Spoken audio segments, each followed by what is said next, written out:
السلام عليكم خوتي، واش راكم لاباس؟ فضيحة فضيحة فضيحة من العيار الثقيل.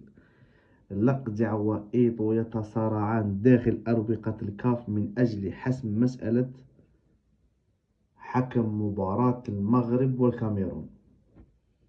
والبولبو خاوتي، البولبو تاع موتسيبي وجماعته غير قادر على اتخاذ القرارات، وصاحبنا لقجع وإيطو أصبح بمثابة صناع القرار. خاوتي، إيطو يرفض رفضا قاطعا لتعيين حكم من الشمال إفريقيا، ولقجع يصر على تعيين حكم مصري. تخلطت وتجلطت وتعفنت وتشكتشكت ما بيناتهم.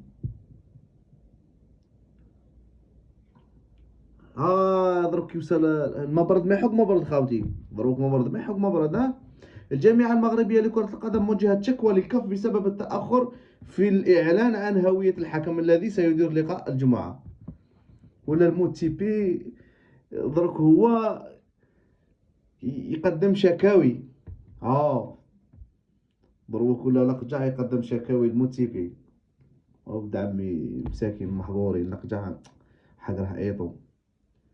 بين هذا وذلك الاتحاد الافريقي اصبح مثل الفريسة سهلة في الغابة التي تصارع عليها الجميع. موتسيبي أصبح غير قادر تماما على فرض نفسه واتخاذ قرارات صارمة. فضحت تشكشكت الحالة، تبهدلوا.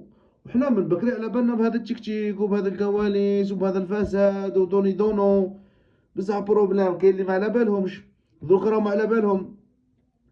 هاي انفضحت علنا قدام الناس ولي غون جوار اللي جاو حضروا هذا لاكان هادي راهي تبهديله كحله.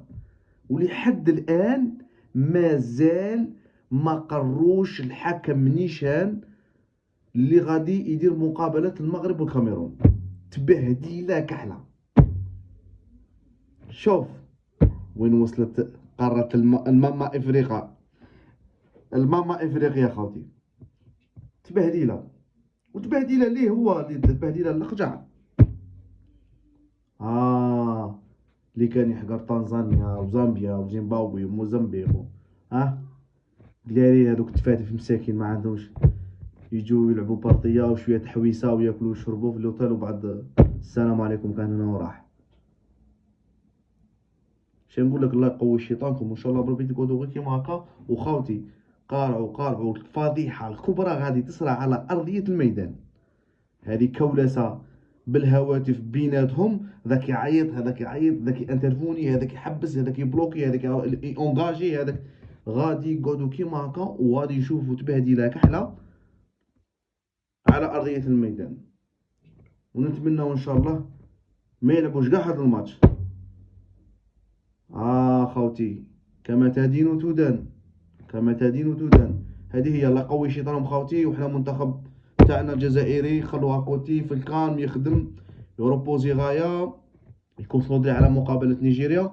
وبالتوفيق للمنتخب الوطني الجزائري. نتلاقاو في فيديو اخر ان شاء الله، والسلام عليكم ورحمه الله وبركاته.